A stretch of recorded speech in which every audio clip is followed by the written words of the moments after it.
menggenangi halaman SD Negeri 109 Desa Lubuk Suli, Kecamatan Depati 7, Kabupaten Kerinci.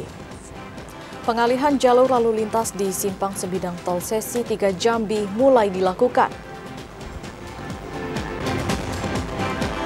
Orang tua santri yang meninggal dunia di Ponpes Raudatul Mujawidin melaporkan pihak Ponpes ke Polda Jambi.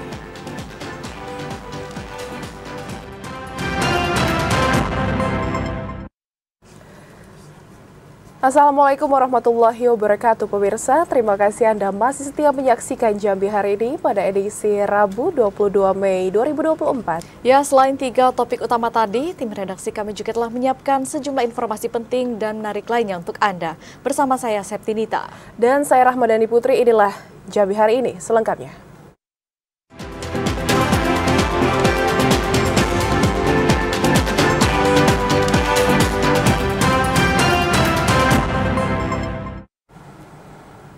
Mengawali informasi hari ini pemirsa, banjir masih menggenangi halaman SD Negeri 109 Desa Lubuk Suli, Kecamatan Depati 7, Kabupaten Kerinci. Banjir membuat siswa terpaksa harus melewati jembatan karung yang berisi pasir agar dapat masuk ke ruang kelas.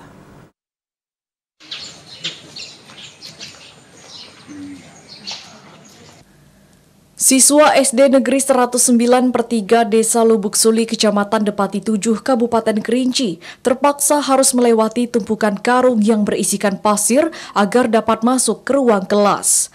Hal itu disebabkan banjir yang terjadi sejak awal tahun masih menggenangi halaman sekolah. Kepala SD Negeri 109/3 Kerinci, Amri, mengatakan meski terendam banjir, namun tidak menyurutkan semangat siswa untuk mengikuti proses pembelajaran, terutama siswa kelas 6 yang tengah mengikuti evaluasi belajar tahap akhir atau ujian kelulusan. Untuk membendung air jangan masuk di lokal. Yang kedua, jangan alternatif kami ke kantor atau jalan lewat murid. Untuk menggunakan lapangan sebagai jalan transportasi secara darurat.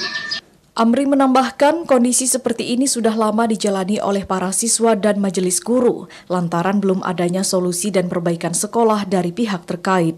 Jika hujan dengan intensitas tinggi terjadi dalam beberapa jam, maka halaman sekolah langsung digenangi banjir. Ilwan, TVRI Jambi melaporkan. Pengalihan jalur lalu lintas di simpang sebidang tol sesi 3 Jambi mulai dilakukan. Jalan ini akan dilebarkan dan sebagai pintu masuk tol dari Provinsi Jambi menuju Sumatera Selatan. Jalur lalu lintas di Jalan Lintas Sumatera Betung Tempino, Kecamatan Mestong, Kabupaten Muaro Jambi sementara dialihkan, baik dari arah Palembang menuju Kota Jambi maupun dari arah Kota Jambi ke Palembang. Pengalihan jalur itu dilakukan agar tidak terjadi kemacetan lalu lintas saat pekerjaan simpang sebidang tol di sesi 3 Jambi. Pejabat pembuat komitmen PPK Tol Jambi Arief Budiarto mengatakan pihaknya telah melakukan simulasi di jalan yang baru dibangun di samping jalan nasional. Pengalihan jalur itu bersifat sementara dan akan dilakukan hingga simpang sebidang selesai dikerjakan.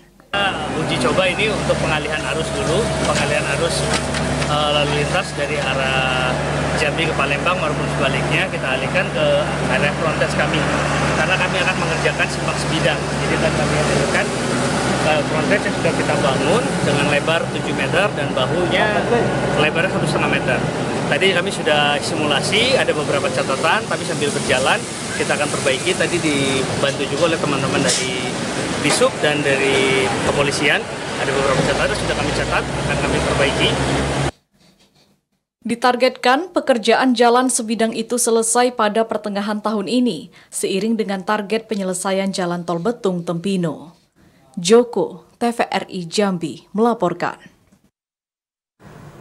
Sementara itu, Saudara, Ditlantas Polda Jambi mengantisipasi angkutan batubara yang nekat menuju Talang Duku. Kini jalur darat menjadi satu-satunya jalur angkutan batubara setelah lama dihentikan oleh pemerintah daerah.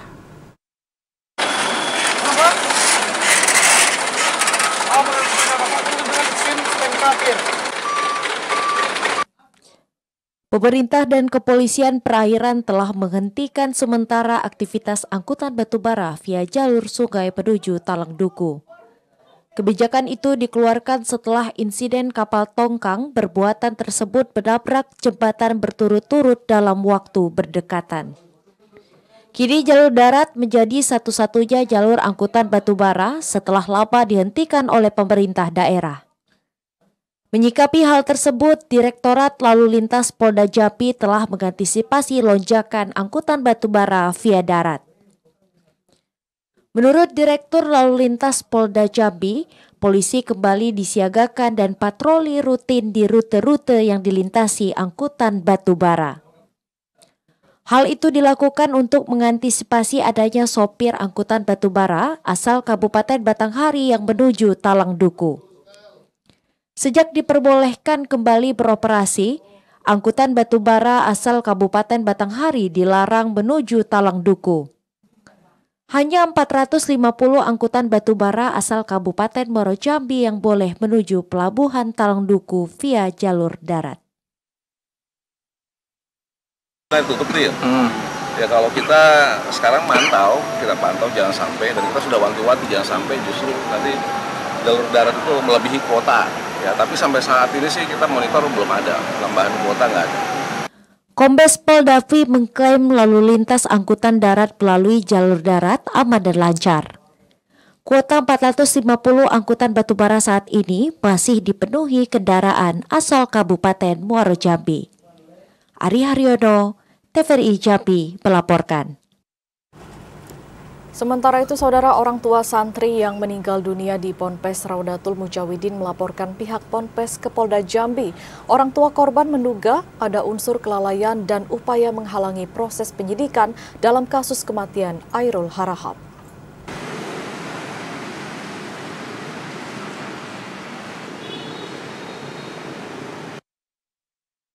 Salim Harahap, orang tua dari Airul Harahap, santri yang meninggal dunia di Ponpes Raudatul Mujawidin, mendatangi Polda Jambi pada Selasa sore. Bersama kuasa hukumnya, orang tua Airul Harahap membuat laporan di SPKT Polda Jambi. Orang tua korban melaporkan pimpinan Ponpes Raudatul Mujawidin Karim dan Wali Kamar Aris Munandar terkait dugaan kelalaian dan menghalangi proses penyidikan atas meninggalnya Airul Harahap. Laporan itu dibuat atas temuan fakta persidangan di Pengadilan Negeri Tebo terhadap dua pelaku anak yang berhadapan dengan hukum, A dan R.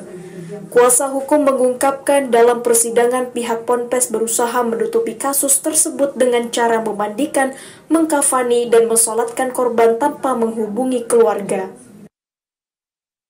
Setelah Bapak Aris Munandar ini menanyakan kepada pihak Ponpes, Pak, gimana ini ada terjadi ini segala macam, karena pada saat itu posisi Ananda Airul Harahap ini memang sudah ada luka, lebam dan segala macam. Jadi disampaikan seperti itu ke pihak Ponpes, dalam hal ini adalah Bapak Karim.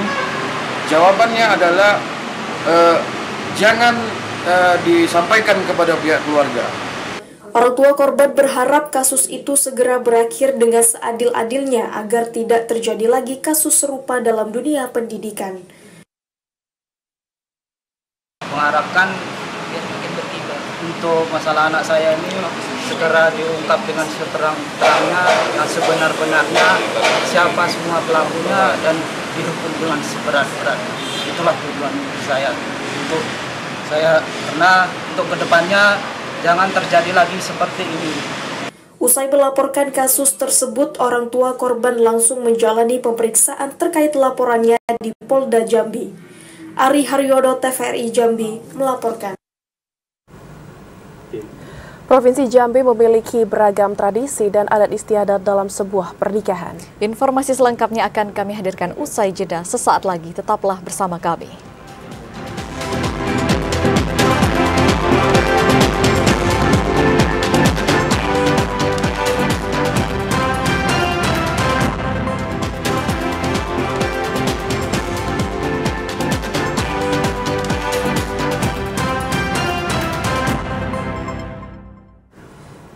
Terima kasih Anda masih setia menyaksikan Jambi hari ini, pemirsa. Komisi Informasi Provinsi Jambi menggelar monitoring dan evaluasi keterbukaan informasi Badan Publik Seprovinsi Jambi tahun 2024. Optimalisasi keterbukaan informasi publik di seluruh daerah menjadi sarana yang paling efektif untuk mengawasi penyelenggaraan pemerintahan yang mengedepankan pemenuhan hak asasi manusia.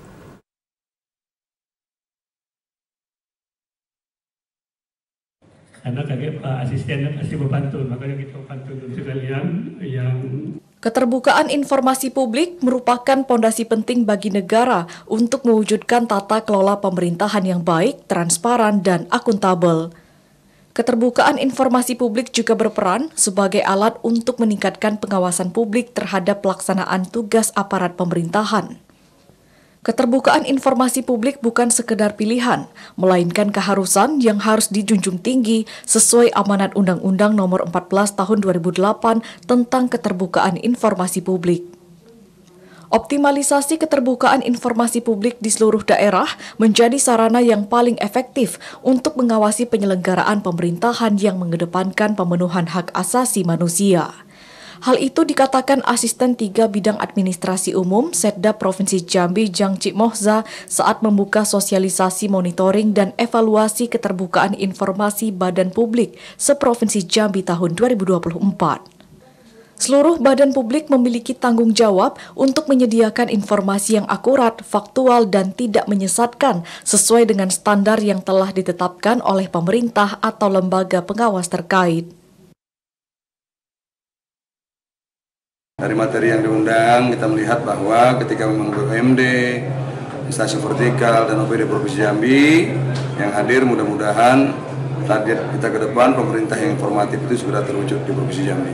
Ya, ada dari 43 OPD. Nanti kita kesampaikan kepada Pak Gubernur untuk kita berkoordinasi dengan para OPD yang kebetulan masih sulit memberikan data-data informasi yang dibutuhkan untuk segera menyampaikan. Karena sesungguhnya kehidupan modern ini tidak ada lagi yang dirahasiakan.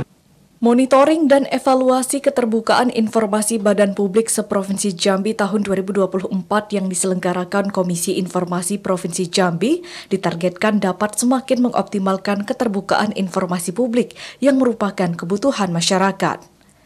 Randy Arta, TVRI Jambi melaporkan. Provinsi Jambi memiliki beragam tradisi dan adat istiadat dalam sebuah pernikahan. Adat menjadi warisan leluhur yang harus dilestarikan agar tidak lekang oleh zaman. Adat istiadat merupakan kebiasaan yang terus dilakukan, berkembang, dan dipatuhi oleh masyarakat sekitar. Adat istiadat menjadi tradisi yang mengangkat kearifan lokal dan budaya yang memiliki makna tertentu. Adat istiadat menjadi warisan leluhur yang dikemas dengan berbagai macam prosesi acara besar, baik pernikahan, menyambut tamu agung, dan lain sebagainya. Tradisi itu harus dilestarikan agar tidak lekang oleh zaman. Salah satunya pelaminan dahin atau pelaminan kuno yang terbuat dari kain batik kuno yang dijalin atau disulam menjadi sebuah dekorasi. Kain tersebut berasal dari keluarga atau kerabat yang dijadikan satu yang memiliki makna persatuan dan kesatuan. Pelaminan dahin berasal dari Kabupaten Kerinci dan Kota Sungai Penuh yang terus dilestarikan oleh masyarakat hingga saat ini. Selain kain panjang, banyak aksesoris lain yang digunakan dalam pelaminan dahin tersebut, di antaranya anjung mahligai, selendang pelangi, pita emas, rendo alang, tempat rokok, kayu manis, jangki sirih, dan lain sebagainya. Saya keliling ke berbagai daerah, ke berbagai desa, ternyata banyak sekali hal-hal yang unik sebenarnya. Dan saya merasa bahwa ini perlu kita angkat kembali karena ini adalah kekayaan warisan nenek moyang kita. Diharapkan seluruh masyarakat di Provinsi Jambi terus melestarikan adat dan budaya daerahnya masing-masing sehingga dapat menjadi warisan bagi generasi yang akan datang. Joko, TVRI Jambi melaporkan. Kita masuk ke segmen menuju Pilkada 2024, Saudara. Bawaslu Sarolangun memastikan berkas gugatan pendaftaran Bacabub jalur perorangan dinyatakan lengkap. Kepastian itu didapat setelah Bawaslu melakukan musyawarah tahap pertama dengan pihak tergugat. Menjelang pemilihan Bupati dan Wakil Bupati Sarolangun, Bawaslu Sarolangun menerima gugatan dari pasangan bakal calon Bupati dan Wakil Bupati Muhammad Madel dan Nur Muhammad Agus. Gugatan itu terkait berkas dukungan dari Muhammad Madel dan Nur Muhammad Agus yang dikembalikan KPU Sarolangun. Ketua Bawaslu Kabupaten Sarolangun Mudrika mengatakan, sesuai peraturan Bawaslu nomor 2 tahun 2022 pasal 21, Bawaslu berkewajiban untuk menerima semua pengajuan sengketa yang dilayangkan bakal calon dan calon kepala daerah demi keadilan pemilu. Sesuai kewenangan, pihak Bawaslu telah melakukan pemeriksaan berkas dan dokumen serta bukti yang disampaikan. Tidak hanya itu, Bawaslu juga telah melakukan musyawarah pertama dengan pihak tergugat, yakni KPU Sarolangun dan pihak penggugat, kuasa hukum paslon jalur independen.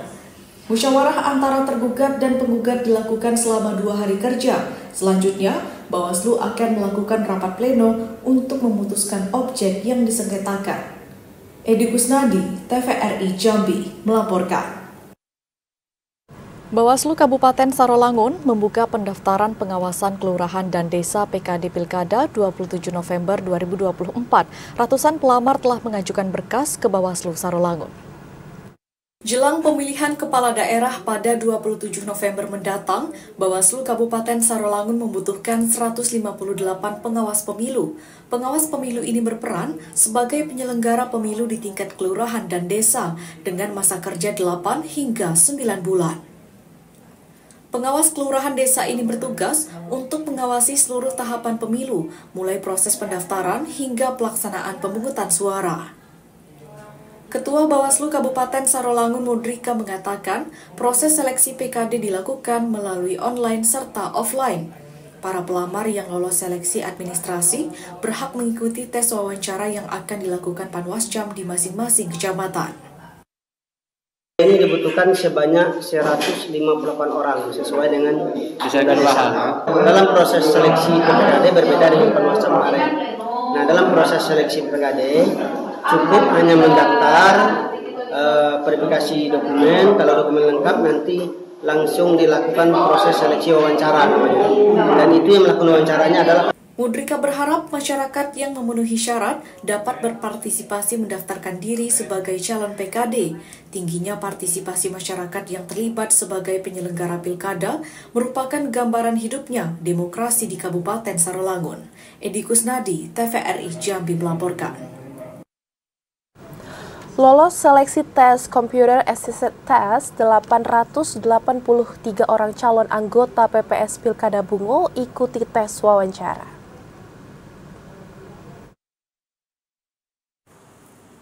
Usai mengikuti tahapan tes Computer Assisted Test CAT atau tes tertulis beberapa hari yang lalu dan pasca pengumuman peserta yang dinyatakan lulus, ada 883 calon anggota panitia pemungutan suara PPS Kabupaten Bungo mengikuti tes wawancara yang dilaksanakan KPU Bungo untuk persiapan Pilkada tanggal 27 November 2024.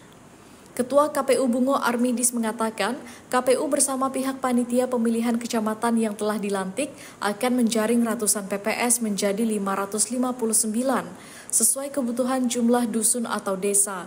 Hari ini, tes wawancara diikuti oleh 7 dusun dengan jumlah peserta 307 orang calon PPS. Tes dilaksanakan selama 3 hari. Untuk tahapan pembentukan badan ad hoc di tingkat desa atau pembentukan PPS, alhamdulillah sekarang memasuki pada tahap wawancara. Insya Allah hari ini dan 2 hari ke depan kita akan melangsungkan wawancara di 153 desa dan kelurahan. Untuk materi wawancara tidak berbeda dengan materi ujian para calon PPK yang lalu, yakni pengalaman kepemiluan, pengalaman keorganisasian. Bagi yang dinyatakan lulus tes wawancara, nantinya per dusun atau desa akan ditempatkan 3 orang. Muhriandi, TVRI Jambi, melaporkan. Kemenak Tanjung Jabung Timur imbau calon jemaah haji untuk tidak membawa barang berlebihan. Informasi selengkapnya akan kami hadirkan sesaat lagi, tetaplah di Jambi Hari Ini.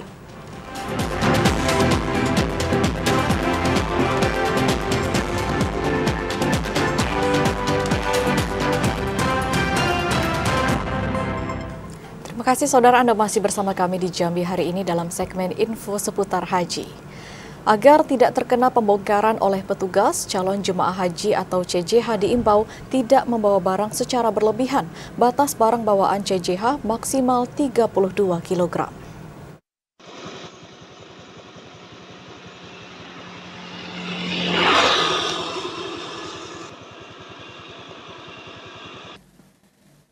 Calon jemaah haji CJH asal Kabupaten Tanjung Jabung Timur diimbau untuk tidak membawa barang berlebihan. Berat barang bawaan baik bagasi maupun kabin dibatasi oleh maskapai penerbangan.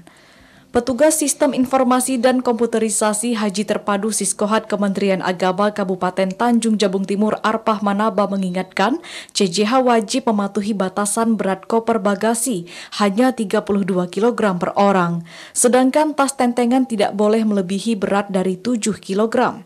Tidak hanya itu, CJH juga dilarang membawa barang yang dilarang, seperti pisau, barang yang mudah meledak, dan jenis makanan tertentu. Terdata, CJH Kabupaten Tanjung Jabung Timur yang akan menunaikan ibadah haji tahun ini mencapai 144 orang, terdiri dari 76 CJH perempuan dan 68 laki-laki.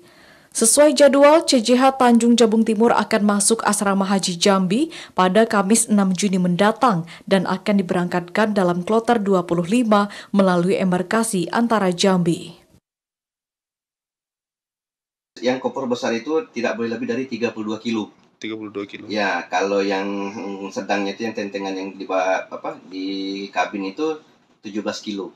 Agar tidak terjadi sweeping dan pembongkaran, CJH diminta untuk mematuhi kebijakan dan aturan yang telah ditetapkan. CJH diwajibkan mengembalikan koper ke kantor Kemenak Tanjung Jabung Timur paling lambat pada 3 Juni mendatang. Kliva Patria, TVRI Jambi melaporkan. Kita beralih ke informasi selanjutnya, pemirsa. Kepala Cabang PT SBS terlapor dalam kasus penggelapan jabatan dan pemalsuan dokumen mangkir dari panggilan penyidik. Pasca ditetapkan tersangka, Afandi Susilo alias Ko Apek berada di luar kota. BKN Regional Palembang dan kami Afandi Susilo alias Ko Apek, tersangka dalam kasus penggelapan jabatan dan pemalsuan dokumen kapal dan tongkang, belum memenuhi panggilan penyidik pada Selasa 21 Mei 2024 kemarin. Ia mangkir panggilan penyidik setelah ditetapkan tersangka dalam kasus tersebut. Menurut PLT Kasubit Penmas Bithumas Polda Jambi Kompol Amin Nasution, kekasih Dinar Kendi ini mangkir lantaran berada di luar kota. Penyidik bakal kembali menjadwalkan pemanggilan kedua bagi tersangka. Sementara dalam kasus ini, penyidik memastikan total kerugian akibat pemalsuan dokumen dan penggelapan jabatan terhadap 5 kapal tongkang dan 5 kapal takbot milik PT SBS mencapai 35 miliar rupiah. Benar, hari ini memang sudah dijadwalkan untuk dilakukan pemeriksaan oleh Direktur Polda Jambi. Namun saudara Arfandi Susilo Apek bin Budi Susilo tidak dapat hadir sesuai dengan panggilan dan juga sudah mengirimkan surat dari kuasa hukumnya bahwa beliau minta ditunda dan minta dijadwalkan ulang untuk pemanggilan berikutnya. Sebelumnya, AS alias Ko Apek, Kepala Cabang PT Sinar Bintang Samudra PT SBS dilaporkan ke Ditreskrimum Polda Jambi. Pengusaha kapal dan tongkang di Jambi ini dilaporkan ke polisi setelah menggelapkan 5 unit kapal dan tongkang milik perusahaan tersebut yang berpusat di Banjarmasin, Kalimantan. Kapal dan tongkang senilai 35 miliar rupiah dialihkan kepemilikannya ke perusahaan pribadi terlapor bernama PT FBS. Dokumen dan data kapal tongkang tersebut diubah pelaku. Ari Haryono, TVRI Jambi melaporkan.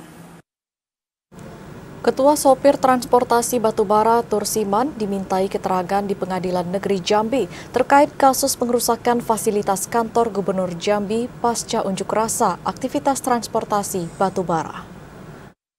Kronologis yang hari Seninnya itu pagi sekitar jam 9.10 hingga 10. Sidang lanjutan kasus pengerusakan kantor Gubernur Jambi kembali dipersidangkan di Pengadilan Negeri Jambi Selasa 21 Mei 2024 kemarin. Sidang lanjutan ini beragendakan mendengarkan keterangan sejumlah orang saksi yang dihadirkan oleh Jaksa Penuntut Umum untuk terdakwa Sasi Kusworo. Adapun saksi yang dihadirkan di antara perwakilan pemerintah Provinsi Jambi hingga Ketua KS Bara Tursiman. Menurut Tursiman, terdakwa kasus pengerusakan ini bukan anggota dari KS Bara dan menyayangkan aksi pengerusakan kantor Gubernur Jambi tersebut.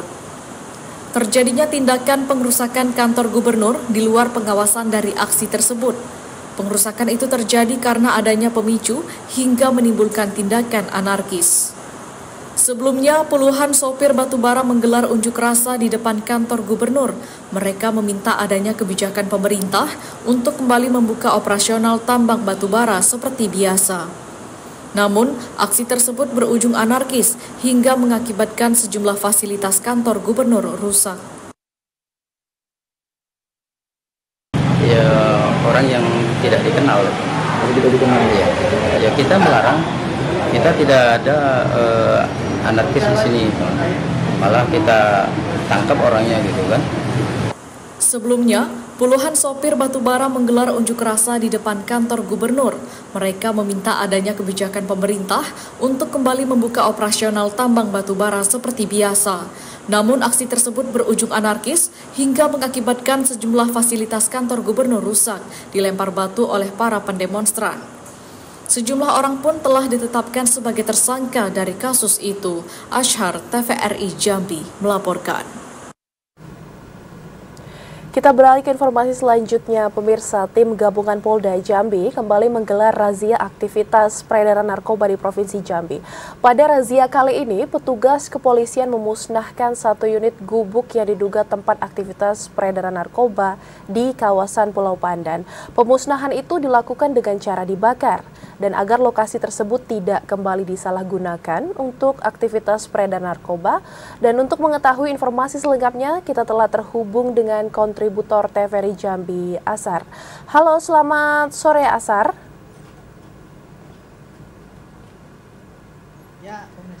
Ya, Asar, apa saja yang ditemukan di gubuk yang diduga menjadi tempat aktivitas peredaran narkoba? Ya, selamat sore pemirsa. Dapat saya laporkan jajaran kepolisian Polda Jambi dan tim gabungan direktorat Selasa sore kemarin menggelar razia anti penyalahguna narkoba di sejumlah titik yang disinyalir menjadi tempat peredaran narkoba. Razia ini dilakukan petugas kepolisian guna meminimalisir terjadinya aksi penyalahgunaan narkoba khususnya di Provinsi Jambi. Dari razia itu sendiri, petugas kepolisian mendatangi salah satu diduga tempat base camp peredaran narkoba di kawasan Pulau Pandan, Kota Jambi. Dari hasil razia itu sendiri, petugas menemukan adanya sejumlah barang bukti berupa jarum suntik dan bekas bungkusan sabu yang diduga telah digunakan oleh para pelaku peredaran narkoba itu sendiri. Selain melakukan pemeriksaan ini sendiri, petugas turut melakukan pembongkaran dan pembakaran di base camp itu sendiri. Pembongkaran dan pembakaran ini dilakukan agar aktivitas peredaran narkoba di kawasan Pulau Pandan khususnya dapat diminimalisir sedini mungkin. Demikian. Ya, Asar, siapa saja pemilik gubuk tersebut dan apakah sudah ditangkap yang mengedarkan narkoba tersebut? Ya, pada saat melakukan operasi antik di kawasan itu sendiri, diduga para pelaku telah berhasil melarikan diri dan dari lokasi kejadian. Namun, petugas kepolisian memastikan akan menelusuri siapa pemilik base camp itu sendiri dan apa saja yang telah dilakukan oleh para pelaku hingga meresahkan warga sekitar dan melaporkan aksi dugaan tindak pidana peredaran narkoba kepada petugas kepolisian. Petugas kepolisian juga menghimbau kepada masyarakat apabila mengetahui dan merasa curiga bahwa adanya aktivitas peredaran narkoba di wilayah sekitar dapat melaporkan aksi tersebut ke petugas kepolisian. Demikian. Ya, terima kasih Asar atas laporan Anda. Selamat bertugas kembali dan selamat sore. Saudara, tetaplah di Jambi hari ini karena kami masih akan kembali dengan sejumlah informasi penting dan menarik lainnya untuk Anda. Di antaranya Raden Najmi dilantik sebagai PJ Bupati Muaro Jambi.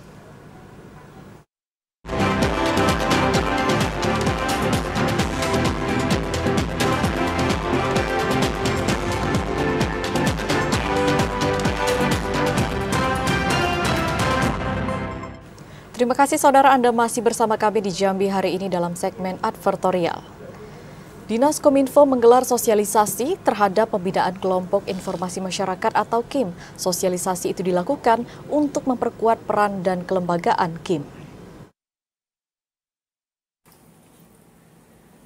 Dalam rangka penyelenggaraan hubungan masyarakat, media, dan kemitraan kelompok komunitas di kecamatan, Dinas Kominfo dan Persandian Kabupaten Bungo menggelar sosialisasi dan pembinaan terhadap kelompok informasi masyarakat atau KIM di Aula Cempaka Kuning, Kantor Bapeda Bungo. Kadis Kominfo dan Persandian Bungo Darukutni mengatakan keberadaan KIM sangat penting karena merupakan salah satu humas pemerintah desa yang dapat memberikan informasi seputar isu hangat di tengah masyarakat. Selain itu, KIM juga dapat menjembatani antara masyarakat di dusun dengan Pemkab Bungo dalam penyebaran informasi dan penyerapan aspirasi masyarakat. Menyelenggarakan sosialisasi komunikasi informasi masyarakat yang bertempat di Gedung Bupati Kabupaten Bungo ini. Selanjutnya harapan kami semoga sosialisasi ini dapat kami tindak lanjuti untuk pembentukan kelompok informasi masyarakat di dusun-dusun yang ada di Kabupaten Bungo. Kabid Komunikasi Publik Diskominfo dan Persandian Provinsi Jambi Amirzan mengatakan, KIM dibentuk oleh masyarakat, dari masyarakat, dan untuk masyarakat secara mandiri dan kreatif. KIM memiliki tupoksi dalam melakukan pengelolaan informasi dan pemberdayaan masyarakat. Untuk kegiatan pembentukan kelompok informasi masyarakat di Kabupaten Bungo. Acara ini dilaksanakan di Bungo ini dapat mendongkrak baik itu kegiatan-kegiatan yang sifatnya di desa bisa berjalan dengan lebih baik lagi. Sosialisasi itu mengusung tema Kita Galang Pembentukan Forum Masyarakat Informasi Desa dengan memanfaatkan teknologi digital menuju Provinsi Jambi Mantap 2024. Kegiatan itu diikuti 30 peserta dari 3 kecamatan yang terdiri dari perangkat dusun, pelaku UMKM, dan masyarakat. Muhriandi, TVRI Jambi melaporkan. Sementara itu, saudara, persoalan stunting harus mendapatkan perhatian khusus seluruh pemangku kepentingan. Terkait hal itu, BKKBN Provinsi Jambi menggelar Rakorda Program Bangga Kencana dan Percepatan Penurunan Stunting tahun 2024. Isu bonus demografi dan stunting menjadi persoalan serius yang harus mendapatkan perhatian khusus dari seluruh pemangku kepentingan. Tak mampunya daerah dan negara dalam memaksimalkan puncak pertumbuhan penduduk pada 2030 dan penanganan stunting bisa berakibat fatal pada pencapaian misi Indonesia Emas 2045. Rendahnya kapasitas intelektual anak-anak yang dapat menurunkan kualitas sumber daya manusia Indonesia memberi dampak negatif terhadap perekonomian bangsa. Upaya bersama dalam menyusun strategi pemanfaatan bonus demografi serta penanganan stunting menjadi sangat penting untuk terus dilakukan. Hal tersebut ditekankan Wakil Gubernur Jambi Abdullah Sani yang sekaligus Ketua Tim Percepatan Penurunan Stunting Provinsi Jambi saat membuka rapat koordinasi daerah program pembangunan keluarga, kependudukan dan keluarga berencana atau Bangga Kencana dan Percepatan Penurunan Stunting 2024 yang diselenggarakan oleh BKKBN Provinsi Jambi. Wakil Gubernur menyampaikan, berdasarkan hasil survei Kesehatan Indonesia tahun 2023, angka prevalensi stunting Provinsi Jambi sudah berada di 13,5% atau di bawah target 14% nasional tahun 2024. Angka tersebut menjadi hasil kerja positif penurunan stunting yang ditargetkan bisa menembus 12% pada akhir tahun 2024. Berbahagia sekali pada pagi hari ini menjelang siang ini kita sama-sama telah selesai melaksanakan pembukaan dalam rangka rapat koordinasi Bangga Kencana dan percepatan penurunan stunting, yang juga bersyukur alhamdulillah hari ini rapat koordinasi kita dihadiri oleh beliau Deputi Pengendalian Penduduk dari Kementerian BKKBN RI. Terima kasih Bapak. Sama-sama. Kita yakin dengan kehadiran beliau, saya ulangi, semangat kami, spirit kami akan bertambah dalam rangka untuk bagaimana mencapai apa yang sedang kita laksanakan dalam rangka kependudukan dan segala yang berkaitannya. Tentu rakor ini kita harapkan, kalau tadi kita ada kabar sejuk ya, walaupun kabar sudah lama, bahwa dalam konteks stunting kita sudah berada di rata-rata nasional. Kalau nasional adalah 14 targetnya, maka kita sudah 13,5%. Kepala Deputi Bidang Pengendalian Penduduk BKKBN Republik Indonesia, Bonifasius Prasetya Ikhtiarto, menuturkan Rakorda menjadi forum yang sangat penting untuk mengevaluasi, menguatkan strategi, serta merevitalisasi komitmen dan dukungan peran pemerintah daerah maupun mitra kerja dalam meningkatkan akses dan kualitas program Bangga Kencana maupun percepatan penurunan stunting pada tingkat provinsi dan kabupaten kota, guna mendorong terciptanya SDM unggul, berkualitas dan berdaya saing, yang menjadi modal utama untuk menyongsong Indonesia Emas 2045. Relatif luar biasa capainya 13,5%, dan juga tadi Pak Wagub juga sudah menyampaikan tidak boleh berpuas diri, tetap harus mempertahankan, bahkan kalau bisa turun lagi di bawah angka 13%. Nah, tapi tadi saya menyoroti kaitannya dengan bonus demografi. Nah, kenapa? Karena bonus demografi ini biasanya hanya sekedar jargon saja. Jumlah usaha produktifnya memang sangat besar, tapi bagaimana pemanfaatannya? Ini yang tidak pernah terbahas. Gitu. Oleh karena itu saya sampaikan bahwa selain jumlah usaha produktifnya sangat besar, kita harus juga melihat bagaimana indikator pertumbuhan ekonominya, PDRB-nya, bagaimana angka penganggurannya, bagaimana partisipasi kerja angka perempuannya, ya, juga peningkatan skillnya. Nah, ini yang saya harapkan dengan penyampaian saya tadi, teman-teman kepala daerah terbuka gitu untuk bisa tidak hanya jargon saja, tapi mulai mendetailkan lagi, menganalisis lagi. Apalagi kita sudah menyiapkan GDPK, Grand Design Pembangunan Kependudukan, yang mana semua data-data ada semua di sana. Kepala Perwakilan BKKBN Provinsi Jambi Putut Riyatno mengatakan optimis target 12% penurunan stunting untuk wilayah Provinsi Jambi bisa tercapai pada akhir 2024. Berkat kerjasama yang baik dari seluruh pihak, percepatan penurunan stunting yang sudah dilakukan sejak tahun 2021 telah menunjukkan hasil positif. Program Bangga Kencana yang menjadi salah satu tugas strategis nasional juga akan terus diupayakan dapat terlaksana dengan baik di daerah dalam upaya untuk membangun kesejahteraan bagi masyarakat. Hari ini kita laksanakan rapat koordinasi daerah pembangunan kependudukan, keluarga berencana dan pembangunan keluarga serta percepatan stunting, di mana tema dari Rakorda ini adalah optimalisasi bonus demografi dalam mempercepat pembangunan di Provinsi Jambi, terutama di Jambi Mantap 2024. Nah, kita bicarakan tentang bonus demografi. Sebenarnya bonus demografi itu adalah jumlah penduduk usia produktif 15-64 tahun itu jumlahnya lebih besar dibandingkan jumlah penduduk yang tidak produktif. Dan Jambi sebenarnya tadi laporkan juga oleh BPS bahwa Jambi sudah di angka 60 sekian persen penduduk yang produktif itu lebih besar dibandingkan penduduk yang tidak produktif. Apa sebenarnya konsekuensinya?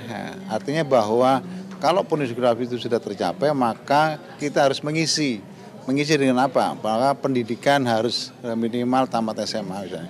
Kemudian juga kesejahteraan masyarakat juga harus ditingkatkan. Kemudian ekonomi masyarakat harus ditingkatkan. Artinya mengisi bahwa orang-orang yang memang di usia produktif itu betul-betul memang produktif. Artinya bekerja, ya. Jadi ini akan meningkatkan kualitas kesejahteraan masyarakat di Provinsi Jambi kalau misalnya kita bisa mengisi bonus demografi itu dengan sebaik-baiknya. Rakorda ini mengusung tema optimalisasi bonus demografi dalam peningkatan kualitas sumber daya manusia menuju Jambi Mantap 2024. Randy Arta, Lebri, TVRI Jambi melaporkan. Sekretaris Daerah Kabupaten Kerinci Zainal Effendi mendampingi tim Wasef Mabes TNI meninjau lokasi TMMD ke-120 Kodim 0417 Kerinci. Zainal Effendi mengapresiasi Satgas TMMD ke-120 Kodim 0417 Kerinci yang telah membantu pemerintah daerah Kerinci dalam meningkatkan kesejahteraan masyarakat. Sekretaris Daerah Kabupaten Kerinci Zainal Effendi mendampingi tim pengawasan dan evaluasi Wasef dari Mabes TNI meninjau lokasi TNI Manunggal Membangun Desa atau TMMD ke-120 di Desa Belui Tinggi, Kecamatan Depati 7 dan Air Panas, Kecamatan Air Hangat Barat, Kabupaten Kerinci. Pada kegiatan itu, tim Wasef bersama Sekda Kabupaten Kerinci meninjau berbagai kegiatan TMMD seperti pembukaan jalan yang menghubungkan Kecamatan Depati 7 dan Kecamatan Air Hangat Barat, pembuatan MCK, pembuatan sumur bor, dan pengobatan massal bagi masyarakat.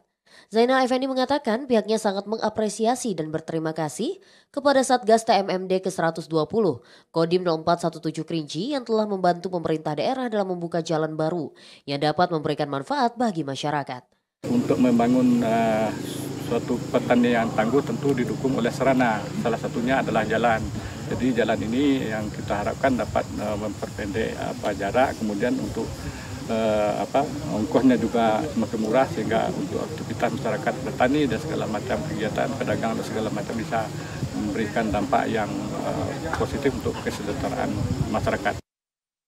Tim pengawasan dan evaluasi dari Mabes TNI yang dipimpin Paban 3, Tahwil Sterat Kolonel Infantri Sopanudin mengatakan, kegiatan TMMD merupakan sebuah upaya yang dilakukan oleh TNI untuk membantu pemerintah daerah dalam meningkatkan kesejahteraan masyarakat.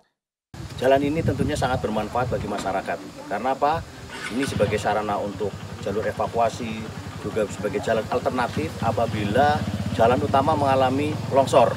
Ya, sehingga warga ada alternatif jalan untuk menuju ke Kerinci ini. Jadi saya berharap bahwa program ini terus bersinergi dengan pemerintah daerah untuk pembangunan di tempat-tempat yang lain. Sehingga apa? Percepatan pembangunan di Kabupaten Kerinci ini bisa semakin cepat. Dan tentunya saya berharap dengan semakin banyak program-program dalam rangka untuk mempercepat pembangunan di daerah, tingkat kemakmuran masyarakat Kabupaten Kerinci semakin cepat. Berdasarkan pemaparan Komandan Satgas TMMD Reguler ke-120 Kodim 0417 Kerinci, Letkol Infantri Eko Budiarto, pencapaian pengerjaan kegiatan TMMD di Kabupaten Kerinci tahun 2024, baik fisik maupun non-fisik telah mencapai 60%. Ilwan TVRI Jambi melaporkan.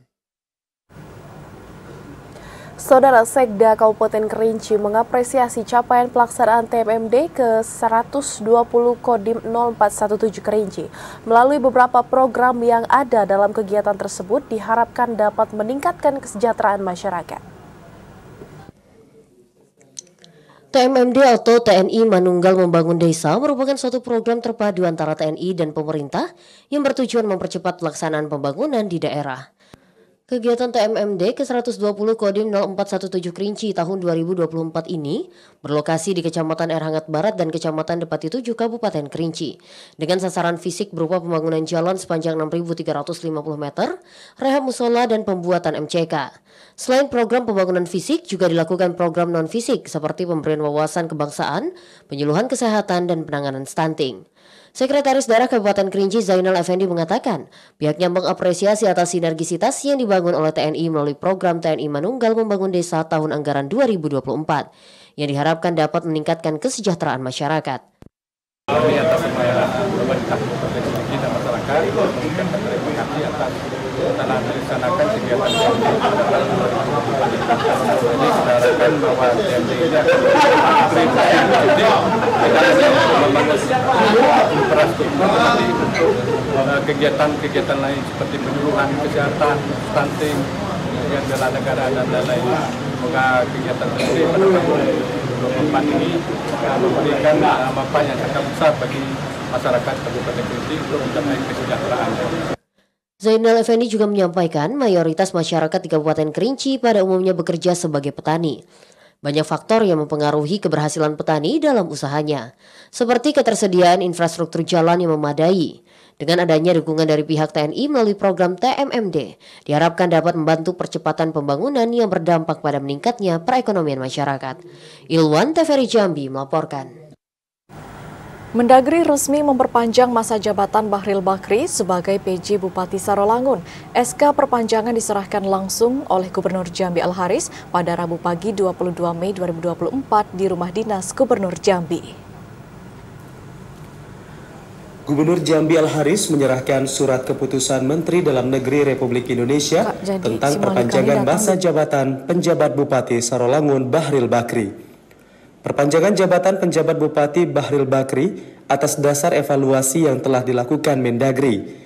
Dengan etos kerja yang baik dan penuh inovasi, diyakini Bahril Bakri mampu melanjutkan amanah tersebut dengan baik, terutama dalam menghadapi pelaksanaan pemilihan kepala daerah serentak 2024.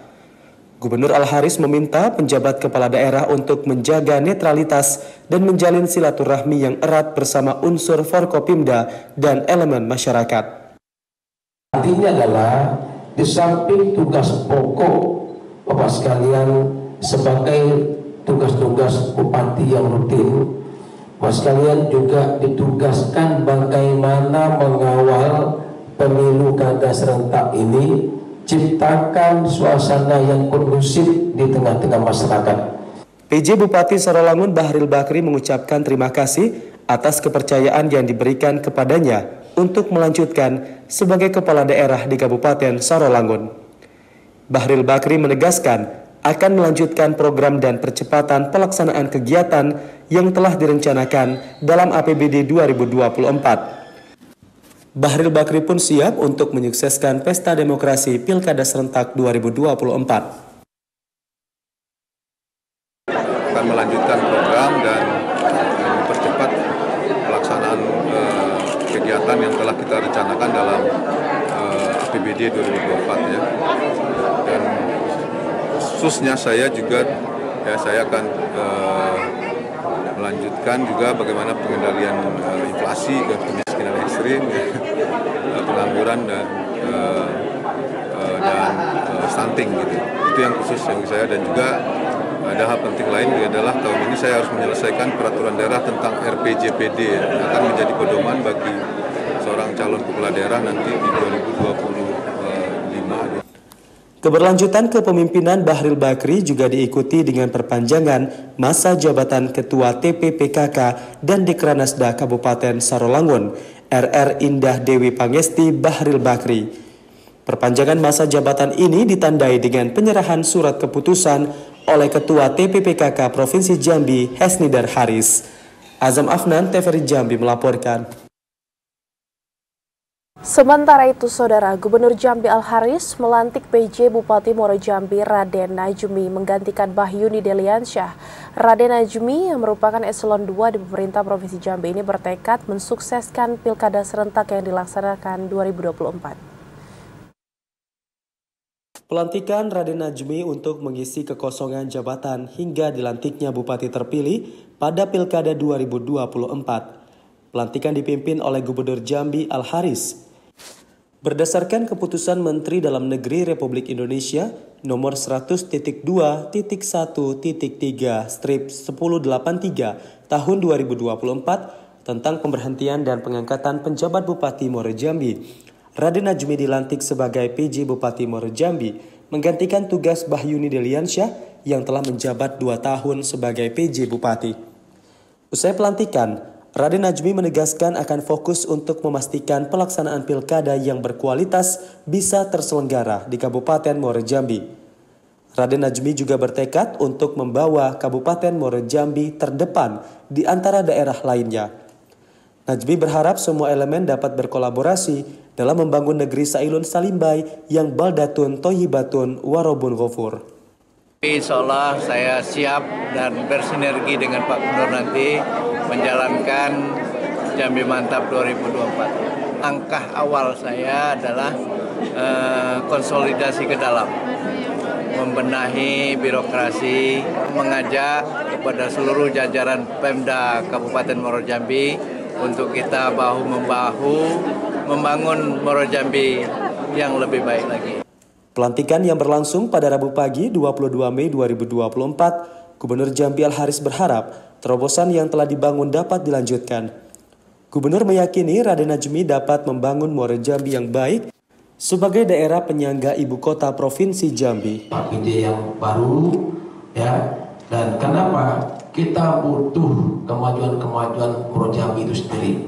Sebab Muaro Jambi itu adalah penyangga ibu kota Provinsi Jambi bahwa sangat banyak bangunan-bangunan yang pemerintah yang ada di Muaro Jambi itu yang merupakan pelengkap daripada Provinsi Jambi. Kita punya stadion baru di situ, ada kampus UIN, UNDA dan sebagainya. Nah, saya kira ini perlu diciptakan suasana yang baru yang merupakan sebuah kemajuan. Setelah prosesi pelantikan PJ Bupati, kegiatan dilanjutkan dengan pelantikan penjabat Ketua TPPKK dan Dekranasda Muaro Jambi, Habibah Najmi, yang dilantik oleh Ketua TPPKK Provinsi Jambi, Hesnidar Haris.